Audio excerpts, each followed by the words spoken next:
It was Monday evening in mid-September 1967. The setting was a classroom at the William Joel College of Law.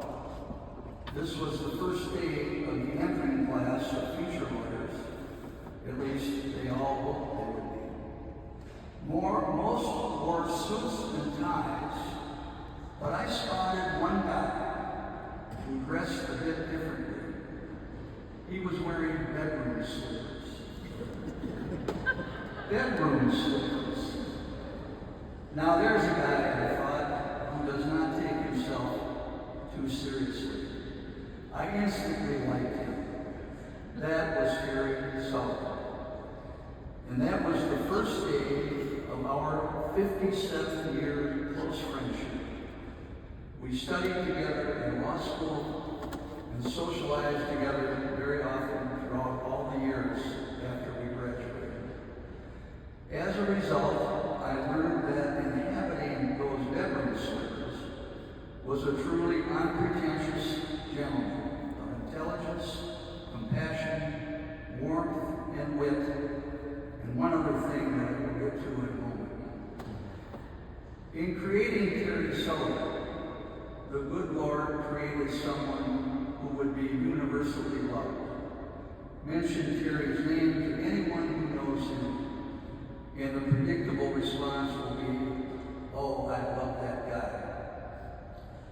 Now, at the risk of soft blasphemy, I have to say that the Lord made one mistake with Terry. Terry should have come with a warning label saying, "Caution, we'll play practical jokes.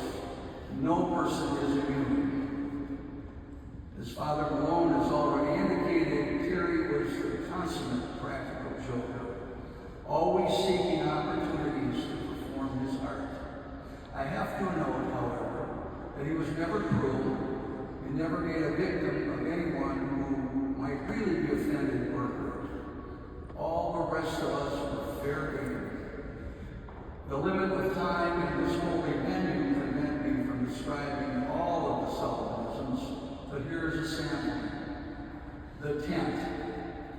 At some point, Terry decided that it would be fun to organize a canoe trip along the Bull River in Wisconsin. At first, it was a small group of 5 or 6 of us, but over the years, it became very popular, and I think our final trip had about 50 people. The idea was that everyone would arrive on Friday with tents for overnight, and on Saturday we would canoe 15 miles on the river. Terry and I shared a tent, and most people had single or 2-person tents. One person, Butch, and his friend George, brought a humongous 8-person tent. They located a space and began the arduous process of assembling it. It took a bit over an hour to complete. It was a lot of work with a bunch of missteps and cursing, but they did not ask for anyone's help. As Terry and I watched the ordeal, I noticed a glint in his eye, and I knew that a practical joke was soon to be born. There was a park ranger in the area who was checking permits and answering questions. Terry took him aside and persuaded him to wait until the circus tent was fully erected and was inspected with pride by its erectors, Butch and George. He then convinced the ranger to join in a little joke. When all was right with the tent, everyone gathered around to admire it. As we stood there, the ranger approached and asked, "Whose tent is this?" Thinking that he was about to receive adulation, Butch beamed and proudly said, "It's mine." With that, the ranger said, "You have put it 1 foot onto private property. You need to take it down and move it."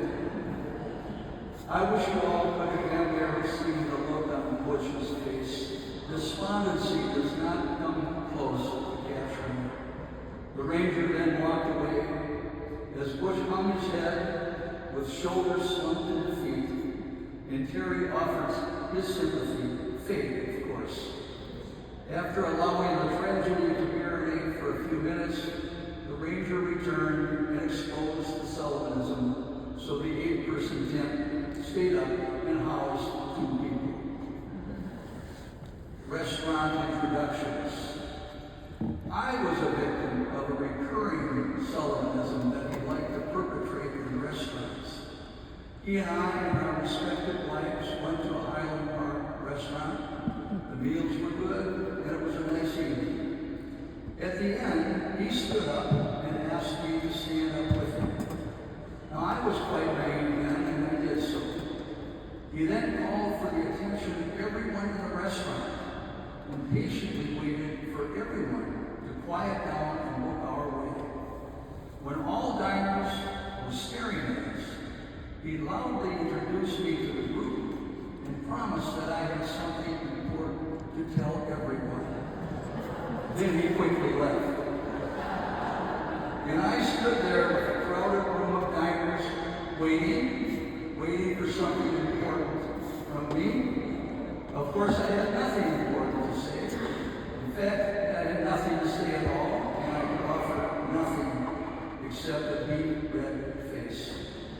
Over the years, many were victims of the restaurant introduction, including his lovely wife, Marlene, and probably others who are here today. The elevator. Another example. Terry and I worked in the Ramsey County Courthouse. He was on the 6th floor, and I was on the 13th. One morning, we happened to be in the lobby waiting for the elevator. When it arrived, we got on with a large group of others, including several women. Terry's happened to be the first stop. As he got off, and before the doors closed, he lurched forward and turned back to the passengers and said, in a stern voice, "Keep your hands to yourself." As the doors closed, a chorus of denial started. One woman said, "I didn't do that." Another protested, "Well, it wasn't me." I was about to explode, trying to keep from laughing. I was eager to get to my office to call Terry to tell him of the chaos he had caused on the elevator. He chuckled with delight. Nick Schneider. I have a final Sullivan illustration I would like to share. It's a bit of an inside thing, but it nicely captures the man.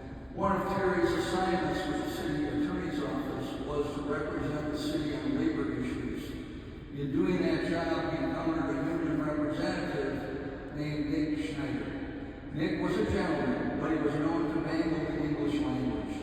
After a session with Nick, Terry would often call me and tell me of some new word or phrase Nick had invented. Now, most of you have heard the phrase "on the horns of a dilemma" to refer to a difficult decision with a couple of possible solutions. Well, Nick would say, "You have a dilemma on both sides of the horn." Terry and I adopted that phrase whenever either of us had a tough decision to make. Now, a little over 2 weeks before Terry passed, I visited him. He was well aware that the end was near, and I wondered if, in these waning days, he still had a sense of humor. I asked him how he was coping. He said that Father Malone had visited him and assured him that heaven would be his next stop. And he said that made him more accepting of him.